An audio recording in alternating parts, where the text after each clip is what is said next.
ação. Então, considerando, né, os dados aí do paciente que ele tenha a síndrome metabólica, nós vamos atrás, então, dessa anamnese desse paciente, anamnese alimentar. Então, esse paciente, ele foi extraído do consultório, do meu consultório, então, aqui não tem nenhum dado inventado, eu sempre falo isso para vocês, né, e não tem mesmo, porque justamente é para que vocês sintam um pouquinho o que é um paciente efetivamente, com aquelas angústias, com as frustrações, com a questão mesmo relacionada àquilo que ele deposita de expectativa quanto a esse profissional que ele veio buscar e esse acompanhamento que ele veio buscar. Pode falar, Ana.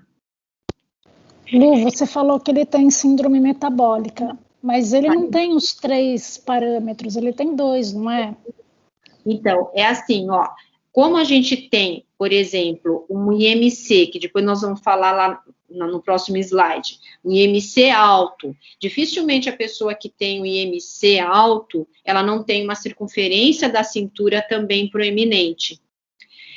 E aí existe a circunferência da cintura com possibilidade de estar alterada, mais 2 fatores, né, que seriam quais? Dos 4, a hipertensão e a glicemia. Tá joia, entendi. Entendeu? Porque para síndrome a gente precisa ou da hipertensão, ou da glicemia alterada, ou do HDL baixo, ou o TG alto.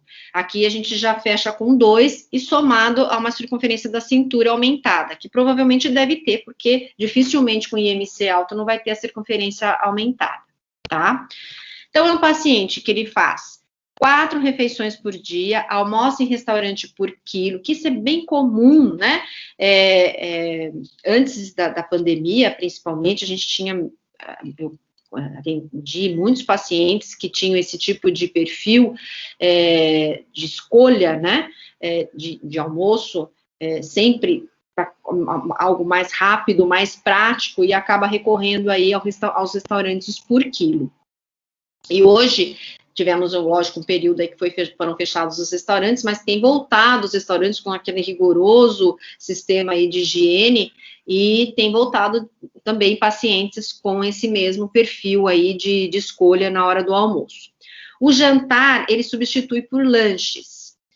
Ele apresenta também um baixo consumo de FLV, tem preferências alimentares por alimentos que têm mais sabor, né? Então, percebam aí, olha, fritura, refrigerante, doce, embutidos, queijos amarelos, bolacha recheada, enfim, tudo aquilo que traz muito sabor, né?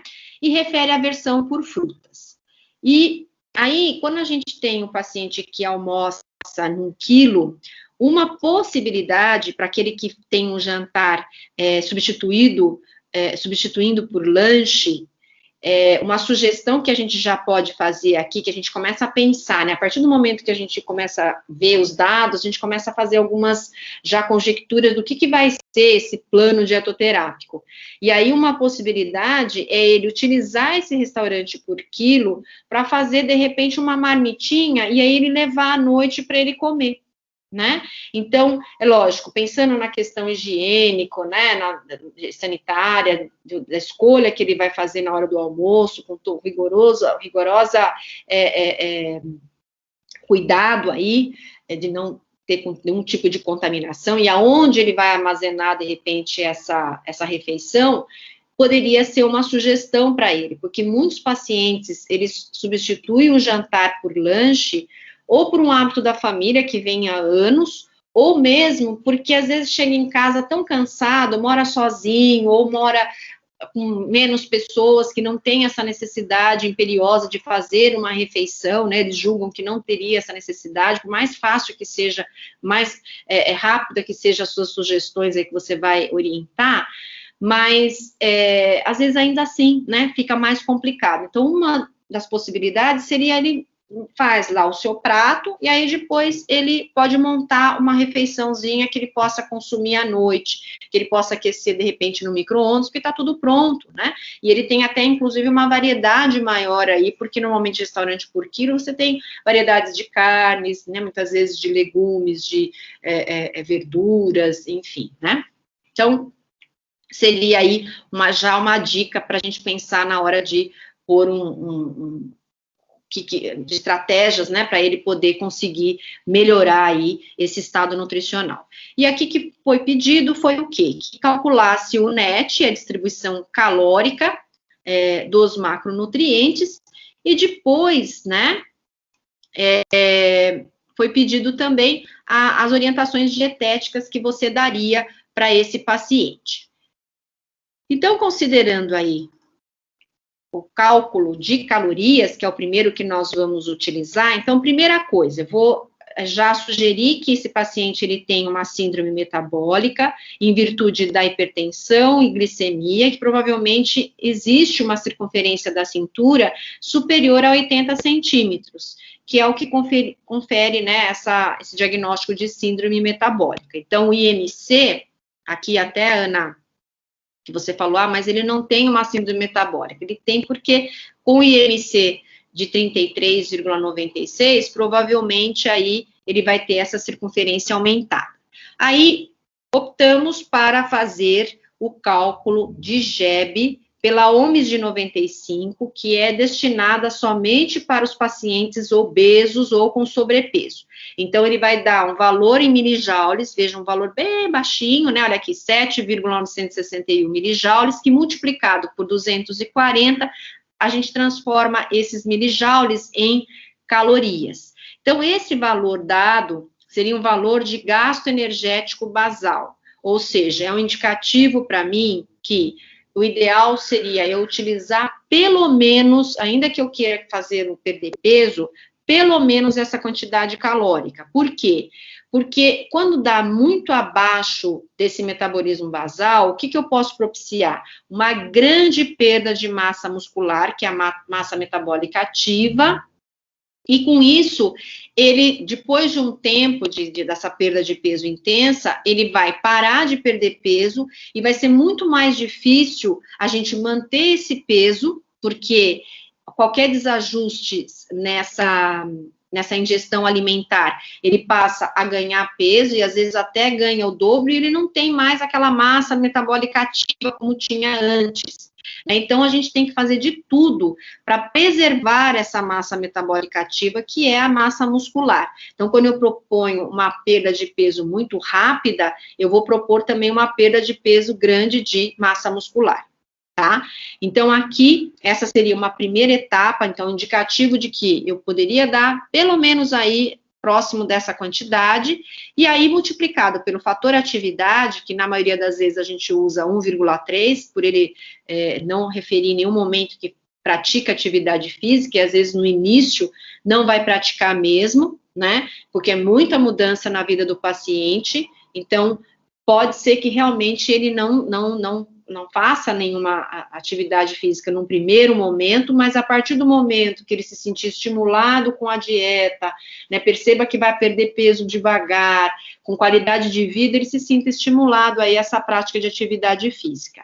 Mas não é também uma verdade absoluta, tá? Deixa eu ver aqui.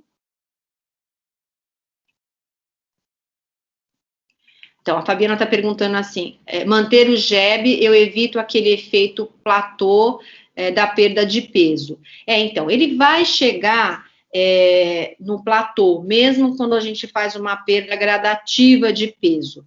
Mas esse platô, o ideal é que ele seja mais lá na frente, né? Não já num primeiro momento. Então, quanto mais a gente retardar esse platô, melhor. Então, tem gente que fala para mim assim, mas quanto tempo, como que eu faço para saber em quanto tempo meu paciente vai chegar num peso X, por exemplo? Não sei, né? Porque cada caso é um caso, se você tem um histórico de obesidade do teu paciente desde a infância, há uma probabilidade dele ter mais dificuldade em perder peso, por quê? Porque quando ele é criança com quadro de obesidade, ele entrou na adolescência ganhando peso, vai se tornar um adulto também que continua a ganhar peso, porque no final da infância, para a gente poder promover o estirão, as mulheres menstruarem, a gente tem um número de células adiposas que são multiplicadas, para que se tenha, no caso, a mulher, a menstruação, né, e ter lá o estirão, e o homem o estirão. Agora, a partir do momento que se tem muito ganho de peso já nessa infância, ele já entra com, muitas vezes, precocemente nesse momento da adolescência, e provavelmente ele não vai aproveitar tanto assim esse crescimento. Então, o ideal é que a gente retarde um pouco a menarca e retarde um pouco, né, a entrada nesse estirão, para que ele possa realmente aproveitar. Porque quanto maior o número de células adiposas, que a gente chama de hiperplasia,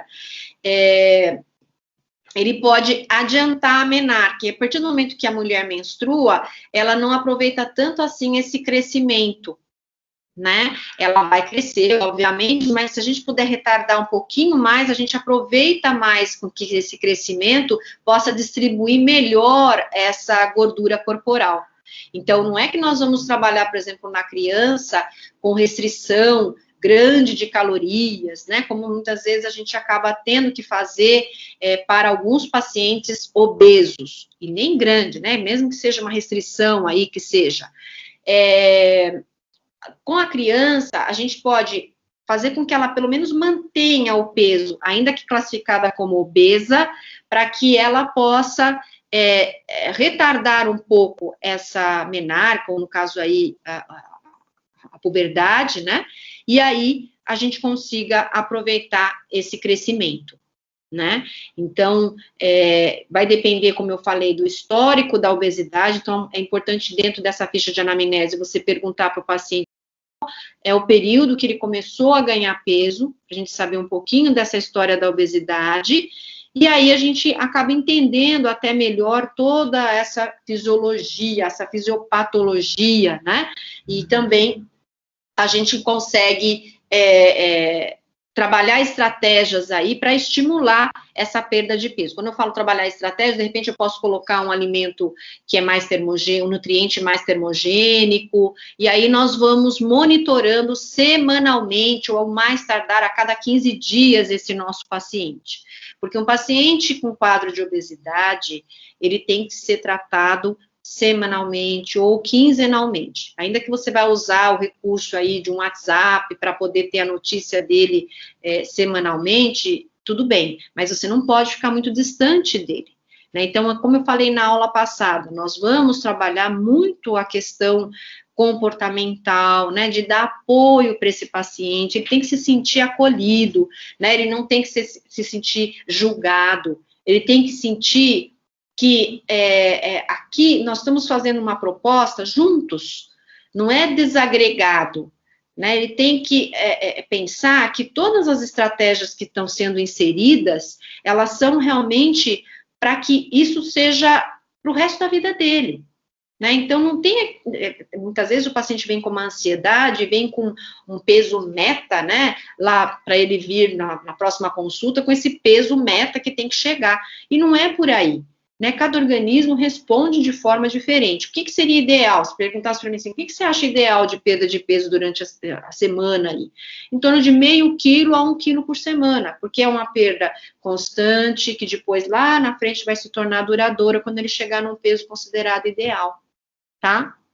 Então, isso nós vamos sentir de acordo com cada organismo. Se ele também teve uma perda de peso intensa no passado, por conta de ter feito dieta de revista, dietas aí malucas, né, que perdem muita massa muscular, isso também reflete na perda de massa muscular, quando ele teve desequilíbrio e acabou aumentando o valor calórico da refeição e, consequentemente, ganhou gordura, foi exatamente naquele lugar que ele perdeu a massa magra. Então, tudo isso a gente tem que pensar, né? Como é que é essa estrutura corporal? né? Não é porque é obeso que não tem uma massa muscular preservada também. Então, a gente precisa sentir tudo isso, tá? E aí, né, eu posso trabalhar aqui uma outra questão, que às vezes o paciente, pela ansiedade, e você dá a dieta para ele faz menos do que você está dando, porque ele acha que aquilo que você deu é muito para ele, e ele quer perder peso rápido, porque ele quer ir lá pro casamento, e quer vestir naquela roupa X, enfim, eles criam, né, umas expectativas aí, que, por um lado, é até interessante, é saudável, se a gente for pensar na motivação que ele tenha, mas, por outro lado, ele não pode ser rígido com ele no sentido de ter estratégias que ele já fazia no passado, né? Porque se ele já está aqui com uma forma de perda de peso gradativa para se tornar duradoura, a gente está pensando em algo que depois ele vai conseguir continuar com aquilo, não vai ficar nesse efeito que a gente chama de sanfona. Então, se o paciente vem para você dali 15 dias e vem com peso 5 quilos mais baixo, é porque não está fazendo certo, né? Então, às vezes ele vem todo feliz lá, porque todo mundo tem uma balança em casa, né? E muitas vezes ele vem lá falando para você já, olha, eu pesei na minha balança lá de casa, eu já perdi 5 quilos com a dieta. Só que não foi com a dieta que a gente deu, provavelmente. Está fazendo menos do que deveria fazer. E isso está errado. Então, você tem que colocar para o paciente, olha, então tem alguma coisa errada, porque essa dieta que eu estou te dando, ela não vai ter tanta perda assim, tá? É uma perda mais gradativa, uma perda de forma que seja mais duradoura. Então, por isso que eu dou essa dica aqui, de vocês utilizarem primeiro o cálculo do metabolismo basal, aí multiplicando pelo fator atividade, dá 2.483, isso para manter os 89 quilos, mas a gente quer fazer com que ele perca peso, então nós vamos retirar 500 calorias do NET. Ah, mas por que eu não posso tirar 1.000 calorias do NET? Porque pelo protocolo aqui, eu poderia até tirar 1.000 calorias. Eu não sei quanto meu paciente está comendo. Às vezes eu faço o cálculo de um recordatório de 24 horas, e o que acontece? Nesse cálculo de recordatório de 24 horas, eu posso ter um valor calórico ali de 1.500 calorias. Uma pessoa que pesa 89 quilos, será que ele come 1.500 calorias? Né? E não é porque o paciente está mentindo, é porque ele, às vezes, não está com a consciência daquilo que realmente ele está fazendo uso dentro dessa alimentação, né? Então, tem aí essa questão que nós vamos ter que trabalhar. Então, a gente começa tirando o mínimo possível, aí dá 1.983, arredondando aí para 2.000 calorias, e aí eu teria, né, a possibilidade também de, ele tem adesão à dieta, eu tenho indicadores para que eu estou acompanhando o meu paciente semanalmente, eu tenho indicadores que mostram que ele está efetivamente tendo adesão a essa dieta, aí ele parou de perder peso, que aí a gente chama, Fabi, de platô, né?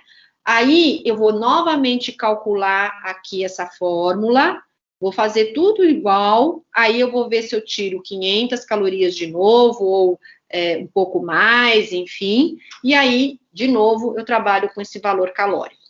Então, a gente tem que as etapas, né, porque senão se perde no meio do caminho, aí o que eu dei antes, o que eu não dei, enfim. Fala. Aí usa o peso atual dele, né, para refazer o GEB, certo? Perfeito. Do peso que ele perdeu, né? Tá. Exatamente. Então, assim, sempre quando nós formos fazer GEB, é igual a gente fazer o IMC, sempre peso atual, porque eu preciso saber qual é o mínimo de calorias que eu posso orientar ele a fazer uso. Então, sempre o peso atual.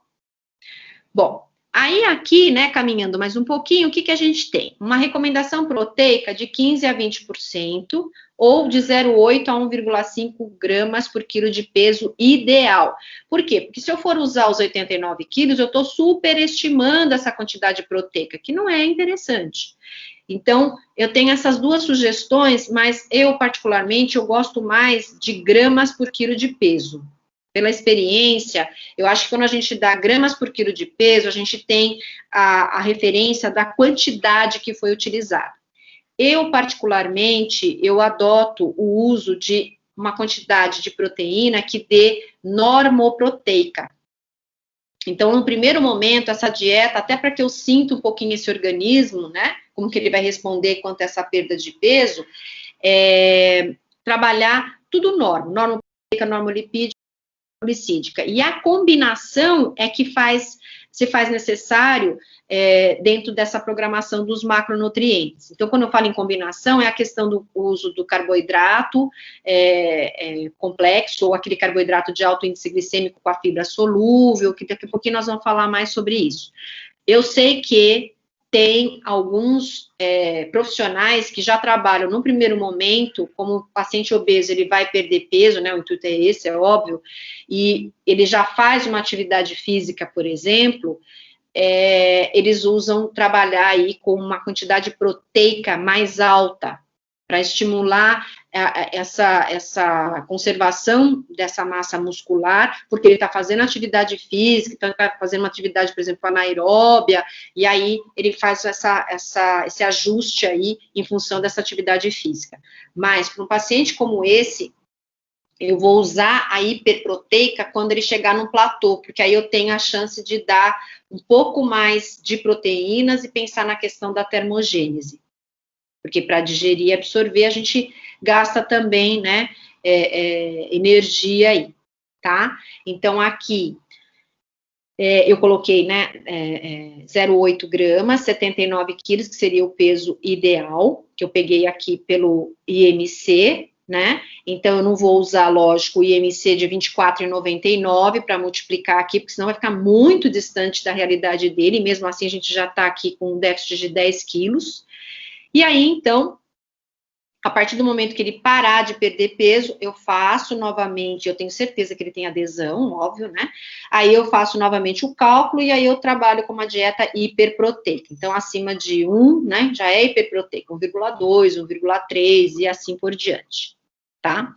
Então, aqui, a recomendação dos carboidratos, então, de 50% a 60% do VET, sempre preferi, né, os carboidratos complexos ou aqueles que possam ser de baixo índice glicêmico, e se ele gosta de pãozinho francês, eu sempre dou o exemplo do pãozinho francês, porque é uma preferência nacional, e ele acaba sendo de alto índice glicêmico. Deixa ele comer o pão francês e ser feliz, só que aí você fala, olha, você vai comer o pão francês, mas só que você vai usar uma fibra solúvel. Aí coloca lá uma farinha de aveia, um farelo de aveia lá no suco, ou numa fruta, enfim, tá?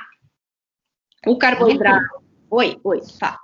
Ju, aqui no peso ideal, eu fiquei na dúvida disso mesmo, e eu fiz o cálculo com 24,99, só que ficou super baixo, impossível, né, dele atingir. E aí eu acabei utilizando um peso ajustado, porque o IMC dele é maior do que 27 e é adulto, né, por ser adulto. Só que aí deu 71,5, tipo, diferente do que se eu usasse esses 30, né, para calcular o peso ideal. Aí eu fiz tudo com esse... Mas estaria certo ou não? Porque realmente fica longe ainda, né, do 78. Mas não é, assim, proporcionalmente, se a gente for pensar, vamos pensar isso traduzido na prática em quantidade de proteína. Aqui ia variar muito pouco. A gente pode usar o peso ajustado também. Às vezes, na dúvida, né, porque, por exemplo, o paciente tem 33 de IMC. Será que eu uso 30, ou uso 28, 29, enfim? Então... Isso é muita questão da prática em relação à experiência que a gente vai tendo, né? Enfim, mas estaria certo também, não estaria tão longe. E se você multiplicar 71 vezes 0,8, foi 0,8? Eu usei 0,8. Deu 229 calorias, arredondando 15%. Então, peraí, 229 dividido por 4... 60... Deu... Peraí. Você vê, ó. 57 gramas. Deu pouca diferença. 57 para 63 gramas. De 3% seu, o meu deu 15. Então, tá ainda normal, né? Tranquilo. Pode usar. Ok. Obrigada. Nada. Aí, em relação ao carboidrato, eu coloquei aqui, inclusive, uma quantidade que eu vou administrar de doce. Porque lembra que ele falou que ele gosta de doce? Então, eu já vou colocar para ele o seguinte, que Ele vai poder comer doce todos os dias, só que na quantidade que tem que ser mais adequada para ele, e junto sempre, nunca o doce isolado no meio da tarde. Ele pode até comer no meio da tarde, mas tem que estar com uma fruta, por exemplo, leva uma fruta, por exemplo, a maçã, ou então ele chupa uma laranja junto, algo que tenha fibra solúvel. Tá? Quando a gente coloca lá para o paciente, né, a fruta especialmente, ele acaba ficando, né, mais assim, eu estou dando algo que ele gosta e dando algo que ele não gosta, porque ele já falou que ele não gosta de fruta, mas a gente não está abrindo uma concessão para ele. Olha, você vai poder comer doce todo santo dia, só que nessa condição, tá? Então, é uma forma aí da gente também começar já a estimular, né, essa qualidade da alimentação. Num primeiro momento, pessoal, para trabalhar as etapas aí, a gente pode utilizar o trabalho, assim, no primeiro momento, mudança de comportamento alimentar somado à quantidade, ainda que a qualidade ainda a gente não consiga atingir. E aí a gente vai criando algumas estratégias para que a gente possa fazer essa associação. Talvez no primeiro momento ainda não trabalhar com quantidade, assim, determinada dieta fechada, quer dizer, né? Com quantidade menor do que muito menor do que aquilo que realmente ele consome. E por último, nós vamos falar dessa qualidade aí da alimentação, tá? Além disso, né, é importante também a gente trabalhar a questão do comer intuitivo. Então, ele tem que aprender a separar o que é o comer físico com o comer emocional, é importante, né? Resgatar essa sabedoria interna, né? O autocuidado. Então, perguntar para esse paciente, né? O que ele imagina como sendo algo que ele gosta de fazer nas horas vagas, né? O que ele tem, assim, em mente em relação às estratégias que poderiam ser utilizadas aí para que ele conseguisse ter adesão a essa dieta. Então, são meios, né, que a gente vai buscar aí esse comer intuitivo, né? Ou seja, em resumo, construir uma relação saudável e plena com ele mesmo. Então, ao longo de um processo, então, por exemplo, a gente pode dar para ele preencher lá um registro alimentar, quando ele pode colocar com quem ele comeu, como que foi o sentimento antes dele comer, depois que ele comeu, o que é sede, o que é apetite, o que é fome, enfim. Isso também vai trazer, de certa forma, uma base aí para que a gente possa intervir, né? Bom, aqui, olha, eu coloquei a distribuição dos lipídios, então, enfatizando aí os ácidos graxos, o ômega 3 e o ômega 6, né? Pensando nesse ômega 3, a gente tem a questão da contribuição da diminuição da deposição de gordura no tecido adiposo, é considerado também um nutriente termogênico, além de melhorar a sensibilidade à insulina. Então, tudo de bom aí para o nosso paciente em relação a essa prática, né? As recomendações. Na primeira etapa, vou fazer o diagrama de círculos. Então, esse diagrama de círculos, o que eu posso usar de estratégias para alcançar essa adesão? Então, por exemplo, tentar incluir a fruta, tentar incluir o aumento de fracionamento, que ele faz só 4 refeições por dia. Eu posso tentar também melhorar as escolhas dele, até no momento em que ele faz o uso lá de um self-service, normalmente sempre tem um salgadinho, que às vezes ele pode se sentir atraído por esse salgadinho. Muitas vezes chega em casa, vai comer um lanche, né? O lanche, por mais que ele sustente, ele não vai sustentar como a comida, mas ele gosta de fazer uso do lanche. Mas como é que a gente poderia montar um lanche para ele que ele não fique com fome depois e fique comendo algo a mais para poder tentar suprir essa fome? Então, esse diagrama de círculos são estratégias que a gente vai bolar com ele, por isso que é importante saber o que ele mais gosta, o que ele pensa em fazer para tentar ter essa adesão. Conforme as preferências do paciente, começar então com o controle de doces, apenas uma vez por dia, sempre acompanhado da fibra solúvel e nunca em jejum, de preferência após uma refeição que tenha fibra. Aumentar o fracionamento, né, para 5 refeições por dia, menor volume ingerido, maior estímulo metabólico, porque para a gente digerir e absorver, a gente gasta caloria, então é importante que ele não fique episódios grandes em jejum. E vai consumir, obviamente, menos nas próximas refeições. Em termos de volume, a gente consegue dar um equilíbrio maior aí para esse paciente. Fornecer receitas que possam ser apetitosas, então, sem o consumo de sem o alto consumo de sacarose, de gorduras. Então, mostra para ele que também tem sabor alimentos com metade da gordura que ele está fazendo uso. Não precisa ele comprar um alimento diet light. Ele pode diminuir isso de forma a se tornar gostoso sem extrapolar nessa quantidade. E a forma como ele come também. Né? Então, acho que é importante a gente colocar 3 perguntinhas. Por que comemos, o que comemos e também como comemos. Então, mais importante do que a gente come é como a gente come.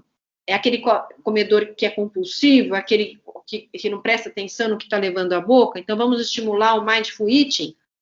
Tem um artigo que saiu na revista Nutrição em Pauta, que eu escrevi junto com um aluno, né? Foi até um tema que saiu de sala de aula. E depois eu vou passar para compartilhar com vocês esse artigo. É bem interessante aí. Então, o Mindful Eating, ele é uma estratégia que a gente pode usar muito, né? Como até uma oficina do que se sentiu, que sabor que você está sentindo, o que tem nessa composição desse alimento, né? Enfim, acho que são formas aí que ajudam muito a gente nessa prática. Aí, nós temos o preparar o cardápio, né? Aqui tem uma tarja em cima, para que possa promover essa adesão. E aí, eu trouxe aqui um exemplo, para vocês visualizarem como que eu trabalho normalmente no consultório. Aqui seria, pessoal, uma etapa mais, assim, distante, não nas primeiras consultas. Talvez na consulta depois de 15 dias, 20 dias, você possa ter como estratégia você colocar quantidades para ele. Tá? Então, como eu falei, né, a primeira etapa nós vamos trabalhar muito o comportamento e aí talvez as quantidades pela metade daquilo que ele já faz uso, que já vai contribuir aí para essa melhora do estado nutricional. E aí a gente poderia trabalhar com esse tipo de modelo, onde você tem o valor calórico do lado esquerdo, né? Então tem um alimento no valor calórico e do lado direito na mesma composição em termos nutricionais. Então, se do lado esquerdo tem fonte de cálcio, do lado direito também. Se tem proteína, do outro lado também. E equivalentes calóricos aí. Porque aí ele tem mais, inclusive, variedade nessa alimentação, tá? E aqui, como ele gosta de lanche, a gente poderia também utilizar um lanchinho, olha lá, ó. Ele vai montar a refeição dele considerando aí um alimento de cada grupo, né? Então, substitutos do pão, que é legal, né? Os substitutos do filé de frango, que também é interessante. Então, a gente tem uma possibilidade aí de, principalmente nesse início, ele não achar que ele tem que fazer uso de uma refeição. Às vezes tem 10 anos, 20 anos que ele faz lanche no horário do jantar, e aí você vai e fala, não, você tem que comer comida, senão você não vai emagrecer. Não é assim, né? Acho que a gente tem que adaptar à nossa realidade. Dar as receitinhas para ele, para que ele possa realmente perceber que para seguir um plano dietoterápico de forma a melhorar esse estado nutricional, melhorar os exames bioquímicos e tudo mais, não precisa sofrer, né? Vai ter uma outra, muitas vezes vai descortinar uma outra mentalidade nesse paciente, né? E a importância de se buscar realmente o nutricionista para essa prática. Alguma dúvida, pessoal?